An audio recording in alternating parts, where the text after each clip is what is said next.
Jugari cross ಅಧ್ಯಾಯ 4 ಮಾತಾಡದ ಹುಡುಗಿ.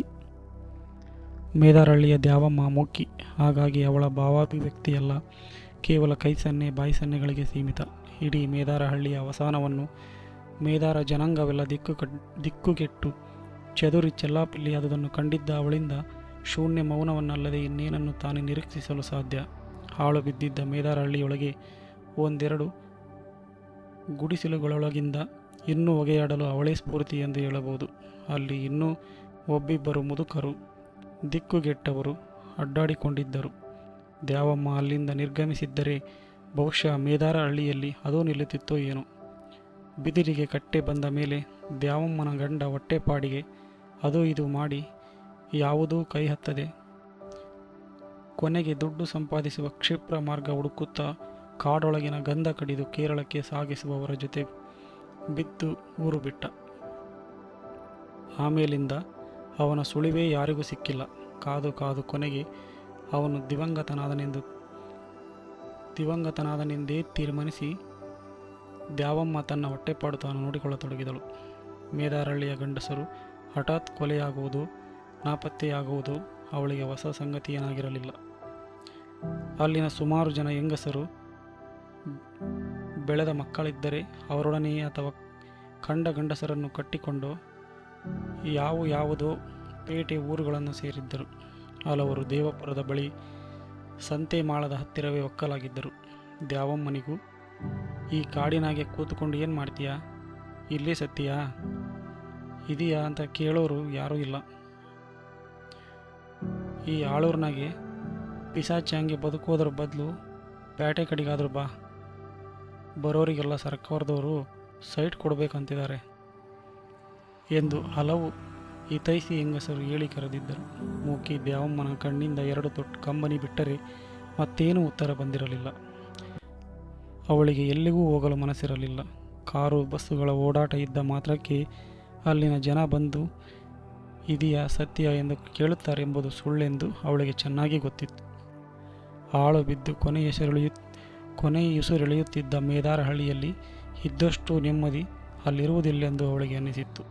ಅವಳು ಮೇದಾರಹಳ್ಳಿಯಲ್ಲೇ ಉಳಿದುದಕ್ಕೆ ಎಲ್ಲ ತಿಳಿದಂತೆ ಆ ಊರಿನ ವ್ಯಾಮೋಹವೂ ಕಾರಣವಲ್ಲ, ಅಥವಾ ಅವಳ ಗಂಡ ಒಂದಲ್ಲ ಒಂದು ದಿನ ಬಂದಾನೆಂಬ ದೂರದ ಹಂಬಲವೂ ಅಲ್ಲ, ಅಥವಾ ಬೇರೆ ಕಡೆ ಬದುಕುವ ಅವಕಾಶಗಳ ಕೊರತೆಯೂ ಅಲ್ಲ. ಅವಳು ಅಲ್ಲಿದ್ದುದು ಕೇವಲ ಮಾನವೀಯ ಗಾಂಭೀರ್ಯದಿಂದ, ಜೀವನದ ದುರಂತ ರೌದ್ರತೆಯನ್ನು ಅಂಜದೆ ನೋಡುವ ಧೈರ್ಯದಿಂದ, ಆತ್ಮಗೌರವದಿಂದ. ಅದನ್ನು ಇಲ್ಲಿರುವ ಯಾರಿಗೂ ಅರ್ಥ ಮಾಡಿಕೊಳ್ಳಲು ಸಾಧ್ಯವಿರಲಿಲ್ಲ. ದ್ಯಾವಮ್ಮ ಈಗಲೂ ಬುಟ್ಟಿ ಎಣೆಯುತ್ತಿದ್ದಳು. ಎಣೆದ ಬುಟ್ಟಿಗಳನ್ನೆಲ್ಲ ದಾರಿ ಬದಿಯಲ್ಲಿ ಒಂದರ ಮೇಲೊಂದು ಪೇರಿಸಿಟ್ಟು ದಾರಿಯಲ್ಲಿ ಹೋಗಿ ಬರುವ ಪ್ರಯಾಣಿಕರಿಗೆ ಮಾರುತ್ತಿದ್ದಳು.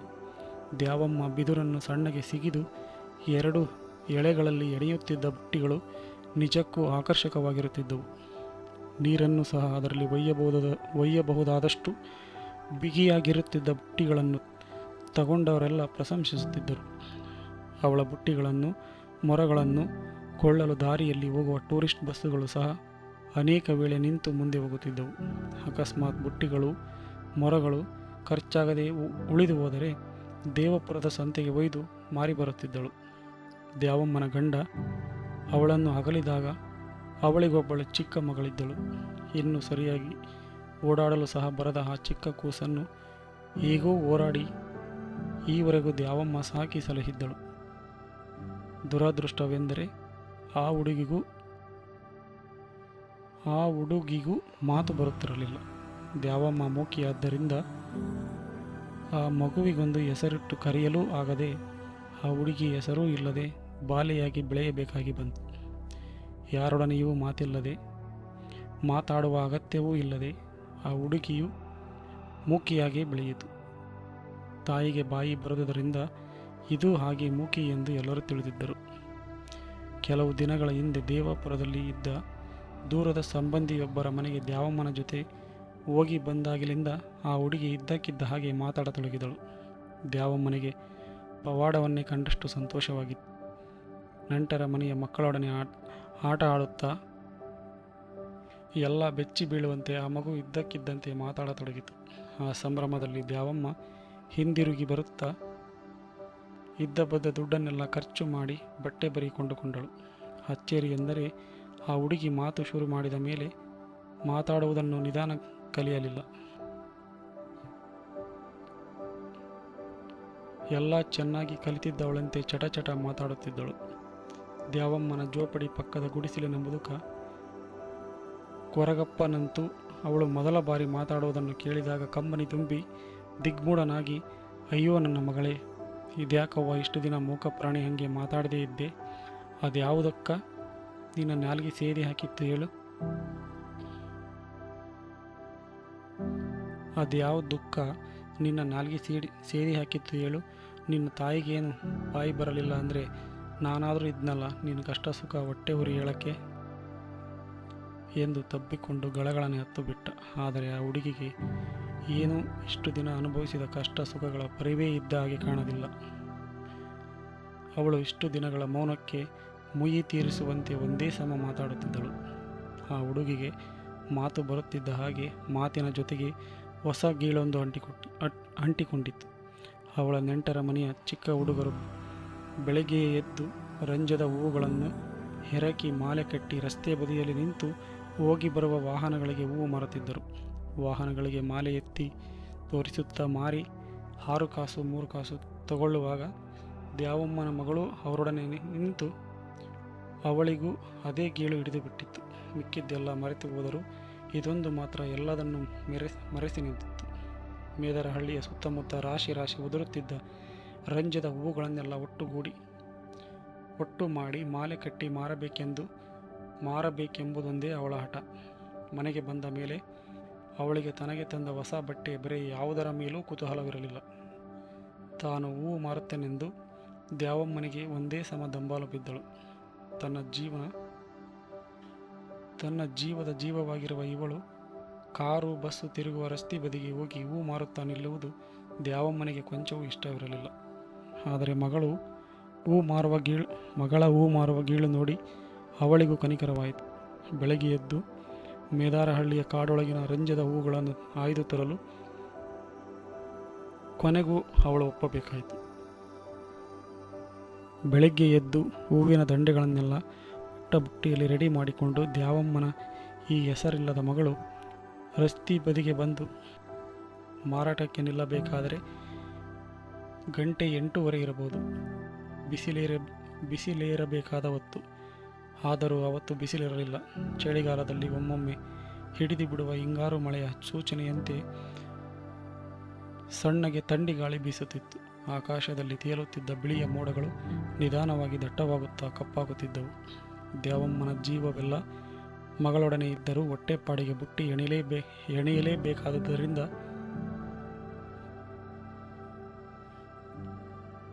ಬಟ್ಟಗತ್ತಿ ತಗೊಂಡು ಬಿದಿರು ಸೀಳಲು ಕಾಡೊಳಗೆ ಹೋಗಿದ್ದಳು. ಆ ಪುಟ್ಟ ಹುಡುಗಿ ಹೂ ಮಾರಲು ರಸ್ತೆ ಬದಿ ನಿಂತಿದ್ದಷ್ಟೇ. ಅದಕ್ಕೆ ಹೇಗೆ ಮಾರಬೇಕೆಂದು ಸಹ ಗೊತ್ತಿರಲಿಲ್ಲ. ದುಡ್ಡು ಎಷ್ಟು ಕೇಳಬೇಕೆಂದು ಗೊತ್ತಿರಲಿಲ್ಲ. ಒಟ್ಟಿನಲ್ಲಿ ರಸ್ತೆ ಬದಿ ಹೂ ಹಿಡಿದು ನಿಲ್ಲುವ ರೋಮಾಂಚನವೇ ಅವಳಿಗೆ ಆ ಕ್ಷಣದಲ್ಲಿ ಮುಖ್ಯವಾಗಿತ್ತು. ಒಂದೊಂದು ಬಸ್ಸು ಕಾರು ಬರಬರನೆ ಧೂಳೆಬ್ಬಿಸಿಕೊಂಡು ಹೋದ ಹಾಗೂ ನಾನಾ ಭಂಗಿಗಳಲ್ಲಿ ನಿಂತು ಹೂವಿನ ಮಾಲೆಯನ್ನು ವಾಹನಗಳಲ್ಲಿ ಹೋಗಿ ಬರುವವರ ಕಣ್ಣಿಗೆ ಕಾಣುವಂತೆ ಎತ್ತೆತ್ತಿ ಹಿಡಿದು ಮಾರಾಟದ ಮಹತ್ ಸಾಹಸ ಮುಂದುವರಿಸಿದ್ದಳು. ತಾನು ಚಿಕ್ಕ ಹುಡುಗಿಯಾಗಿದ್ದರಿಂದ ವಾಹನಗಳವರಿಗೆ ಸರಿಯಾಗಿ ಕಾಣುತ್ತಿಲ್ಲವೇನೋ ಎಂದು ಆದಷ್ಟು ಎತ್ತರಕ್ಕೆ ಎತ್ತಿ ಹಿಡಿದು 2 ಹೆಜ್ಜೆ ಮುಂದಕ್ಕೆ ಹೋಗಿ ರಸ್ತೆಯೊಳಗೆ ನಿಂತು ತೋರಿಸಿದಳು. ಯಾವ ಕಾರೂ ನಿಲ್ಲಲಿಲ್ಲ. ಯಾವ ಬಸ್ಸು ಬ್ರೇಕ್ ಹಾಕಲಿಲ್ಲ. ಬಹುಶಃ ಇಷ್ಟು ಪುಟ್ಟ ಹುಡುಗಿಯ ಹತ್ತಿರ ವ್ಯಾಪಾರ ಮಾಡುವುದು ಹೇಗೆಂದು ಅವರೆಲ್ಲ ಹಿಂದೆಗೆದರೋ ಅಥವಾ ಯಾರಿಗೂ ನಿಂತುಕೊಳ್ಳುವ ವ್ಯವಧಾನವಿರಲಿಲ್ಲವೋ. ಪ್ರತಿ ವಾಹನ ಬರುವಾಗಲೂ ಇದಾದರೂ ನಿಲ್ಲಬಹುದೇನೋ ಎಂಬ ಪ್ರತೀಕ್ಷೆಯಿಂದಲೇ ನೋಡುತ್ತಿದ್ದಳು. ಅವಳ ಹಂಬಲಕ್ಕೆ ತಕ್ಕಂತೆ ವಾಹನ ನಿಧಾನವಾದಂತೆ ಸಹ ಕಾಣುತ್ತಿತ್ತು. ಆದರೆ ಆ ಪುಟ್ಟ ಹುಡುಗಿಯ ಉತ್ಸಾಹಕ್ಕೆ ತಣ್ಣೀರೆರಚುವಂತೆ ಪ್ರತಿಯೊಂದು ವಾಹನ ಹೋದಾಗಲೂ ಧೂಳು ಅವಳ ಕಣ್ಣು ಕತ್ತಲಾಗುವಂತೆ ಕವಿಯುತ್ತಿತ್ತು. ಆ ದಿನ ಬೆಳಗ್ಗೆ ಎದ್ದು ಮೇದಾರಹಳ್ಳಿಯ ಅಕ್ಕಪಕ್ಕದಲ್ಲೇ ಬೆಳೆದಿದ್ದ ರಂಜದ ಮರಗಳ ಬುಡಗಳೆಡೆಗೆ ಓಡಿದಳು. ಪ್ರತಿಯೊಂದು ಭೂತಾಕಾರದ ರಂಜದ ಮರಗಳು ಅವುಗಳಡಿ ಅಕ್ಷತೆ ಚೆಲ್ಲಿದ ಹಾಗೆ ರಾತ್ರಿಯೆಲ್ಲ ಉದುರಿದ್ದ ರಂಜದ ಹೂವುಗಳನ್ನು ಒಟ್ಟು ಮಾಡಿ ಬುಟ್ಟಿ ಉಕ್ಕಿ ಚೆಲ್ಲುವ ಹಾಗೆ ತುಂಬಿ ಹೊತ್ತು ತಂದಿದ್ದಳು. ಹಳ್ಳದ ತಂಪಿನಲ್ಲಿ ಬೆಳೆದು ಬೆಳೆದು ಕಾಡಾಗಿದ್ದ ಕರಿಬಾಳೆ ಸರಲಿಗೆ ಹೋಗಿ ಬಾಳೆಪಟ್ಟಿ ತಂದು ಅಮ್ಮನಿಗೆ ಮೊದಲು ಮಾಲೆ ಕಟ್ಟಿಕೊಡು ಎಂದು ಹತ್ತಿತ್ತ ಹಂದಾಡದ ಹಾಗೆ ಜೋತು ಬಿದ್ದಿದ್ದಳು. ಹತ್ತಿತ್ತ ಹರಿದಾಡದ ಹಾಗೆ ಜೋತು ಬಿದ್ದಿದ್ದಳು.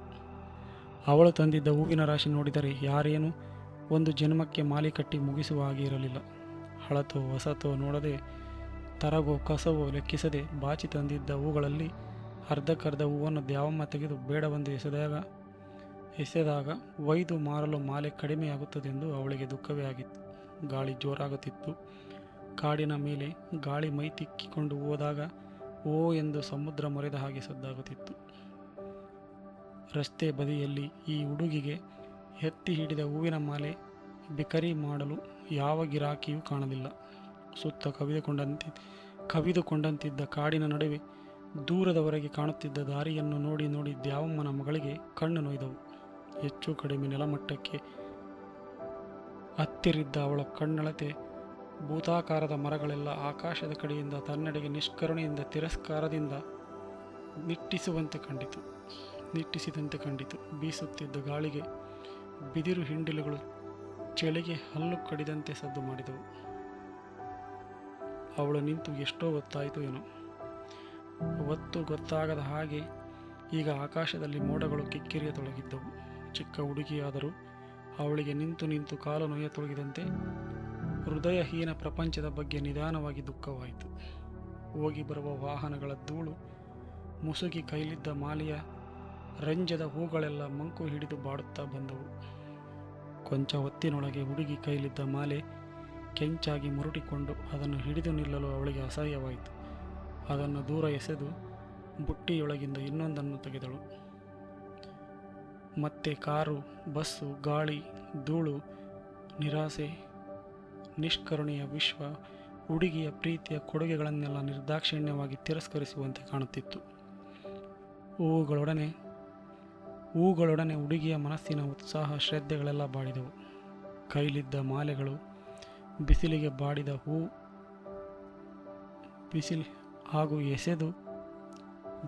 ಬಾಡಿದ ಹಾಗೂ ಎಸೆದ ಒಂದೊಂದನ್ನೇ ತೆಗೆದುಕೊಳ್ಳುತ್ತಾ ಬುಟ್ಟಿಯೊಳಗಿದ್ದ ಮಾಲೆಗಳೆಲ್ಲ ಮುಗಿಯುತ್ತಾ ಬಂದವು. ಅಷ್ಟರಲ್ಲಿ ದೂರದಲ್ಲಿ ಒಂದು ಕರಿಯ ಅಂಬಾಸಿಡರ್ ಕಾರೊಂದು ಕಾಡೊಳಗಿಂದ ಬಂದ ಹಾಗೆ ರಸ್ತೆ ಬದಿಯಿಂದ ಮೆಲ್ಲಗೆ ಮೇನ್ ರೋಡಿಗೆ ದಾಟಿಕೊಂಡಿದ್ದು ಹುಡುಗಿಯ ಕಣ್ಣಿಗೆ ಬಿತ್ತು. ಆ ಕಾರು ತುಂಬ ಹೊತ್ತಿನ ಮುಂಚೆಯೇ ಅಲ್ಲಿ ಬಂದು ರಸ್ತೆಯ ಬದಿ ಕಾಡಿನ ದಟ್ಟಣೆಯಲ್ಲಿ ಒದುಗಿ ನಿಂತಿದ್ದ ಹುಡುಗಿಯ ಕಣ್ಣಿಗೆ ಬಿದ್ದಿರಲಿಲ್ಲ. ಕಾರು ನಿಧಾನವಾಗಿ ಮೇನ್ ರೋಡಿನಲ್ಲಿ ಹುಡುಗಿಯತ್ತ ಮುಂದುವರಿಯಿತು. ಹುಡುಗಿ ಬೆಳಗಿನಿಂದ ಮಾಡಿದ ಅಭ್ಯಾಸ ಬಲದಿಂದಲೋ ಎಂಬಂತೆ ತನ್ನ ಕೈಲಿದ್ದ ಮಾಲೆಯನ್ನು ಬರುತ್ತಿದ್ದ ಕಾರಿನತ್ತ ಎತ್ತಿ ಹಿಡಿದಳು. ಮೆಲ್ಲಗೆ ತಳ್ಳಿದಂತೆ ತನ್ನ ಕಡೆಗೆ ಬರುತ್ತಿದ್ದ ಅದನ್ನು ನೋಡಿ ಇದಾದರೂ ನಿಲ್ಲಬಹುದೇನೋ ಎನ್ನುವ ಆಸೆ ಅವಳ ಕಣ್ಣಲ್ಲಿ ಮಿಂಚಿತು.